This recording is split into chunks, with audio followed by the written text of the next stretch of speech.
Hi friends, நான் தான் உங்கள் விஷாந்திகா. அனைவருக்கும் குடியரசு தின நல்வாழ்த்துக்கள். இன்னைக்கு நம்ம குடியரசு தினம் எதுக்கு கொண்டாடுறாங்கன்னு நான் உங்களுக்கு சொல்ல அதோட முக்கியத்துவத்தையும் நான் உங்களுக்கு சொல்லாங்க.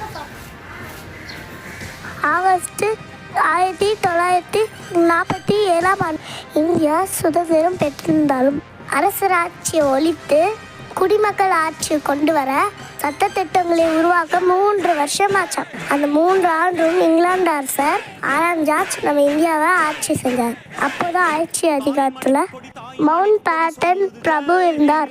அதன் பின்பு 1950ஆம் ஆண்டு ஜனவரி 26ஆம் தேதி தான் முழு சுதந்திரம் இந்தியாவுக்கு கிடைத்தது. அன்று நாள் தான் சட்டமேதை டாக்டர் அம்பேத்கர் இந்தியாவுக்காக சட்டத்திட்டங்களை கொண்டு வந்தார். பின்பு குடியரசர் பதவியை உருவாக்கி பிரதிநிதியாக குடியரசுத் தலைவர் இருந்தார். நம்ம இந்தியாவில் முதல் குடியரசுத் தலைவர் திரு ராஜேந்திர பிரசாத் அவர்கள். குடியரசு தினத்தன்று குடியரசுத் தலைவர் பிரம்மாண்ட அணிவகுப்பு போது ராஜ வீதியில் கொடியேற்றுவார்.